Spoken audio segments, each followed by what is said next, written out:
Hi everyone and welcome to the Dark Rose Files. Tonight we are going to be reading a few scary stories found on the internet.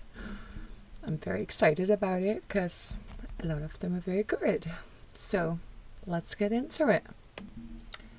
The first one goes, true story time. I was about 4 or 5 years old and my parents had just separated. My mom was living in a 2-bedroom apartment. I had my own room, but I preferred to sleep in her bed whenever I was staying with her. Our 2 bedrooms were at the end of a hallway directly across from each other. Our apartment was on the first floor, and I remember that it was in the middle of the summer and my mom had a window open in her room, which was directly behind the bed above the headboard. Anyways, I woke up in the middle of the night and remember sitting up and seeing that our cat was sitting in the door frame of my mom's room. Her door was open and you could partially see into my bedroom. This was strange because our cat was typically always in bed with us. As I was watching him, he walked into my bedroom and meowed. I turned to face my mom and wake her up. In the 3-4 seconds it took her to wake up and ask me what was wrong, we both looked back up in the door frame and there was a man standing by my open door, making his way out of my bedroom. I still don't know how she managed to do it so quickly, but my mother proceeded to pick me up and literally throw me out of the screen window. Again, we were on the first floor and it was maybe a 3-foot drop to the ground. She quickly followed and we were able to start screaming for help and someone called 911. The police came but didn't see any signs of forced entry, only that our front door was unlocked, which led them to believe the man must have exited that way. The strange thing was my mom swore up and down that she had locked the door that night with the deadbolt and chain lock. About a week later, she was cleaning the kitchen and opened up our water heater closet and found a notebook with names and drawings, as well as a pair of gloves and some gum wrappers. That's creepy. The police were called again, but all they could do was speculate that the man had been in our house and hid until we were asleep. Idiot. Just to clarify, our apartment was on the ground level, so my mother didn't hurl me into potential paralysis, just a 3-foot drop to grass. Now see, that's kind of creepy. That's one of the reasons why I personally do not want to live on like a first floor apartment, because of things like that. You know, the US is a very, very scary place, and there's a lot of weird people around that will do a lot of creepy shit, to put it frank, right? You know, I'm from a very small country before I moved to the US. And in my country, we don't really need to, lock our doors at night or lock our windows because it's very, very, very safe, right? But the US is just a completely different environment and country in regards to that. Like in my country, we can literally put our babies outside of our homes to sleep naps, leave them in their prams outside of stores. You know, it's very, very safe. And the US is it's a very scary place. That's what I don't like about the US. I love the US, but I don't love the US. The second story we are going to read tonight goes, a terrifying but true story I experienced when I was 12. I moved to my dad's when I was 10 and didn't know anyone in the area, except for the family my dad was friends with. Single mom with 3 kids. Luckily there was a girl a couple of years older than me, 12 at the time I met her, and we got to know each other a little over a couple of years.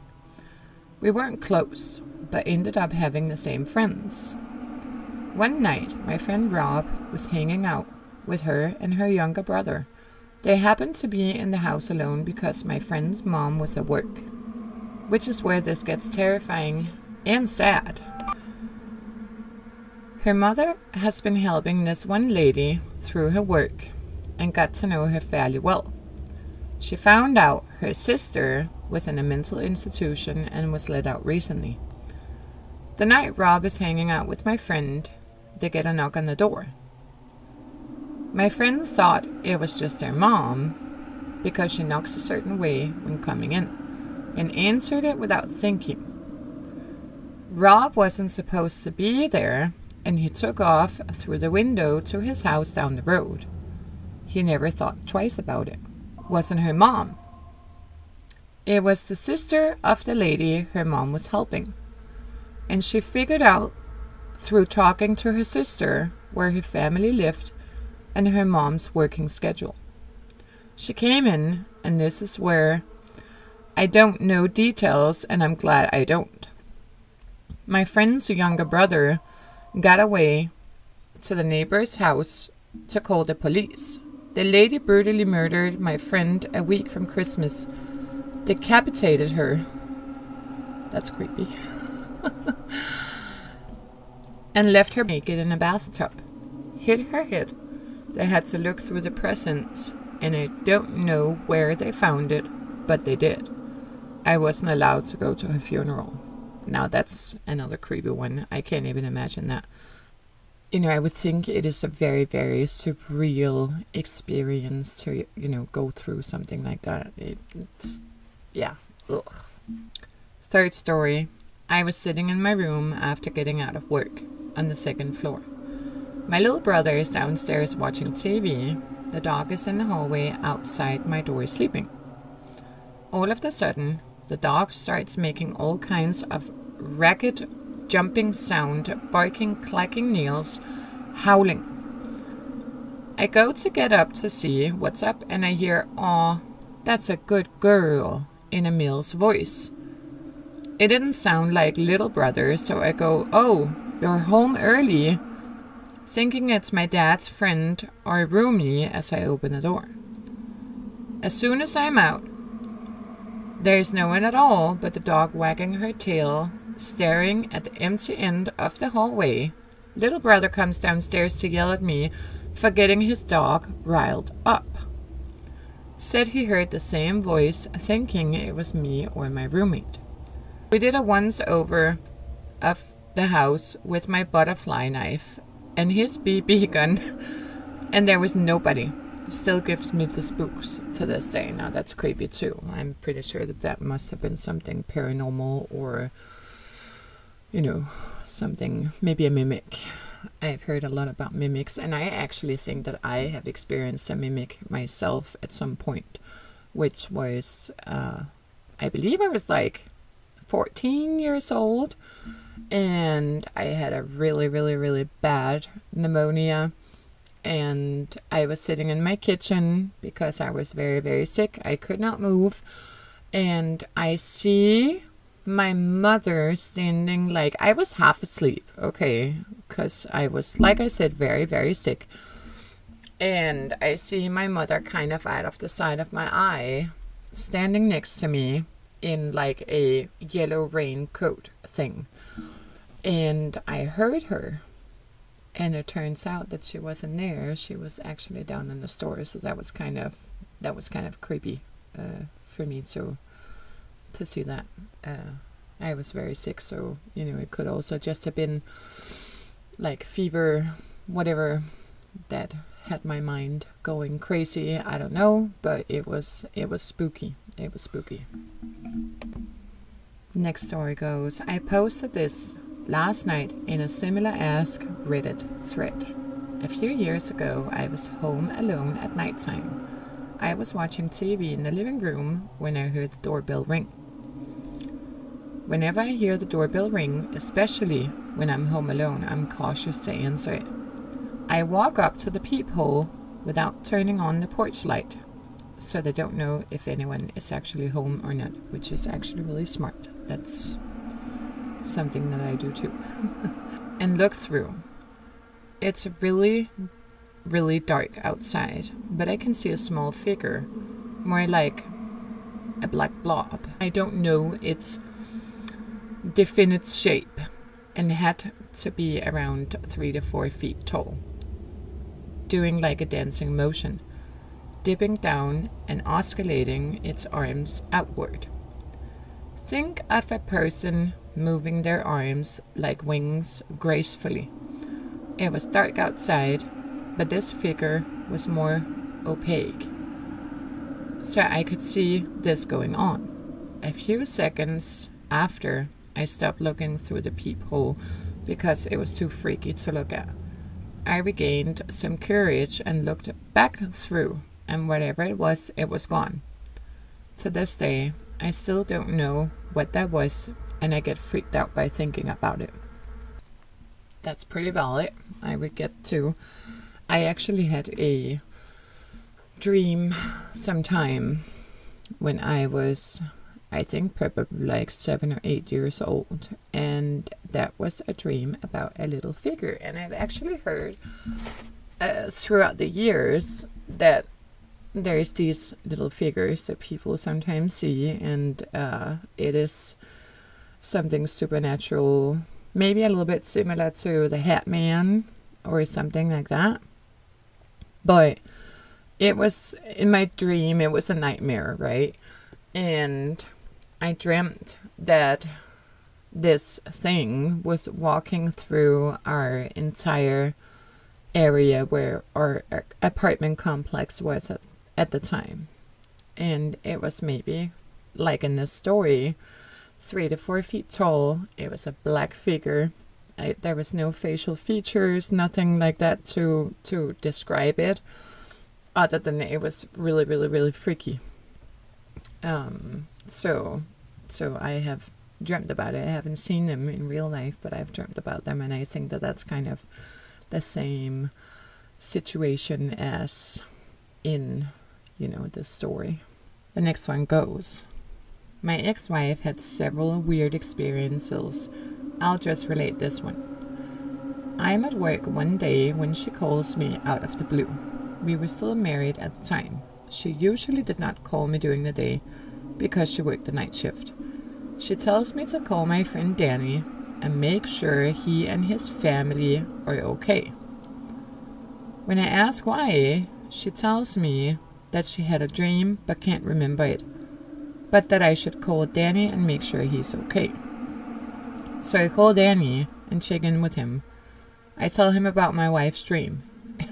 He's mildly amused, but tells me that he and his family are fine and to thank my wife for her concern. I call her back and let her know all is well. She's very dubious when she hears the news. I found out later that within half an hour of my phone call to Danny, he got another call from his uncle in Florida to tell him that Danny's son had hanged himself. That's sad. That is actually really sad. But also very incredible that, the wife had a feeling or had a dream about what happened. It's I've always been very interested in people having like sixth senses and stuff. It's incredible that some people are able to see and feel and dream about things before they happen. So that's very sad. Rest in peace to that guy. The next story goes, there is an abandoned house next to mine. The previous owner moved out to California 25 years prior and never sold it. I got a flashlight, gloves, and pushed the window open and went inside. Starting with the basement. In the basement was a grand piano. That's creepy. Still plays, but very much out of tune. Old World War II stuff, what seemed to be a signed Elvis poster, some other really cool shit no one should ever leave behind. There's basically a whole story in that basement, including a broken wedding picture frame and instruments everywhere. On the main floor was an unmade bed, molded food still in the fridge, and on the stovetop, half-empty beers turned solid, lights that still hadn't been turned off. Then I started walking upstairs when I heard crying from one of the side rooms. That's when I freaked the fuck out and haven't been there since. I probably would not go back there either, because that is kind of freaky. And no, there is definitely more to this world than the naked eye sees, as they say. And I have always been so interested in the paranormal stuff. It's very, very interesting, and I don't think that there is a chance that we are the only ones in the universe, or that we are the only ones in our world. I think that that's something that I have always thought about. Like, we all have the same brain, right? We all have a body. We all, the brain is shaped in the same way, but yet we all have different personalities. It's just there's no way that people with the same brain and people, with the same makeup, are so different. And everybody on this planet is different. They have a different personality. They have different likes and dislikes. And they have, everybody is different. There is not one person that is like the other person in this world. So, there is something more to the human mind. There is something more when you pass over, whether you believe in God or not, whether you believe in heaven or hell. I personally don't. I believe that when we pass, we move on to a different plane, and maybe we get, we get reborn, whatever. But I don't think that when we pass over that we, that we just, it's black. I don't think that. Next story. This is the late 80s, early 90s. I was around 6 to 7 years old. I am at home with my sister, who is 14 to 15 at the time. We grew up in a small Texas town. Everyone knows everybody. We are home alone this particular night, and my folks let my sister babysit me frequently. We always got along due to our age gap.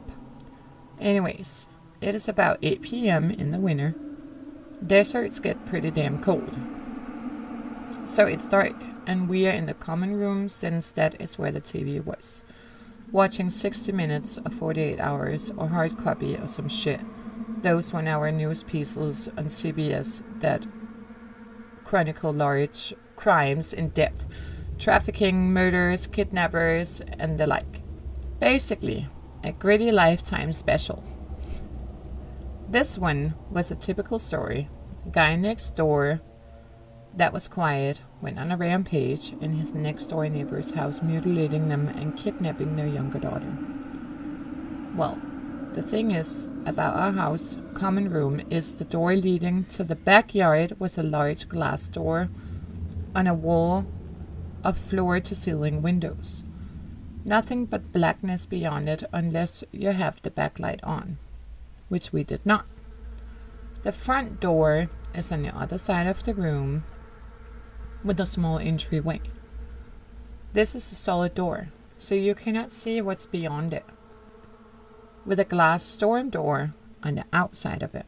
About 45 minutes into the show, they're talking about the ongoing manhunt for this crazy guy, and bam, bam, bam, front door bangs like crazy. We jumped the fuck up and screamed like banshees. Dead silence now. The only lights on in the house are the kitchen down the hall from the common room we were in, and the light from the TV. We started thinking something on the porch. We had some planters and a rocking chair out there. had simply blown against the door. This was West Texas. Crazy strong winds out that way. Well, a minute or two of silence and us holding each other post-adrenaline overdose passes. Just when we are about to declare that everything is safe, we hear the storm door on the outside of our front door close. Fuck. Someone had to have opened that door to be able to bang on the front door like that. Shit. We are both frozen in the middle of the room, on the floor, where we had been watching TV. My sister crawls over to the TV and turns it off. It was an old TV, so you had to turn that middle dial to switch it off, which it does with a mildly loud thunk. Now, it is just us in a room that is dimly lit by the kitchen. I do not remember how much time had passed with my frozen and my sister still crouched by the now off TV. But we kept making eye contact, then looking at the front door. I remember this part vividly. I'm on my knees, sitting on my feet, and I turn around to look at the back wall of windows and glass door. We hear and see the back door knob turn. It was locked on a knob, but not dead bolted. It rattles slightly, as if someone is gently trying the handle. Neither of us make a sound, just held our breath. Then bam, bam, bam, bam, bam, loud as all hell, someone is trying to force the door open, just jerking it back and forth. The whole wall of windows is vibrating violently, and I can see with each jerk of the door how my slight reflection gets fuzzy, then clear, then fuzzy. My sister flips her shit and screams bloody murder. I am still frozen on the floor. She gets up and basically drags me into her bedroom, slams the door, throws her mattress and anything she can in front of her door. Thankfully, she had remembered the phone, one of those ungodly heavy beige plastic long middle antenna portable phones. We still had to direct dial the sheriff there, and in her panic, she didn't remember the number. She just hit redial on the phone. It was one of her friends, and she tells them in a broken gasp that someone is trying to get into our house and needs to get there right fucking now. The profanity sticks out here more than anything else. Who knows? Young brain. I'm curled up on the floor and cannot stop shaking. We don't hear anything else until we see the headlights of my sister's friends and her parents driving up to the house. We never did find out who was at the door or why. There was no signs of anything happening, but a couple of scuff marks on the bottom of the back door that we could not remember if they were beforehand or not. Nothing like that has ever happened to me or her since. But for damn sure, we never forget to lock the door after that night. Yeah, I don't know how I would have reacted in that situation. I would have probably shit my pants, to be honest, because that is freaky. That is really, really, especially with a murderer on the loose. I can't even imagine the fear that must have been going through their minds in that situation. That is really, really horrible. And again, that is something that happens quite frequently in the United States. You know, it can be a very scary country with a lot of very, very scary people here. And so, you know, I think the moral of the story is that everybody should keep themselves safe and make sure to lock your doors, make sure to lock your windows, because you never know who is lurking out there. And, you know, it is sad that we have to do those things, but we have to keep ourselves safe. And everybody should practice those things, safety things. So, yeah. So this was a couple of creepy stories from Reddit. And I enjoyed reading with you guys. I love reading, and I will be back next week with more stories.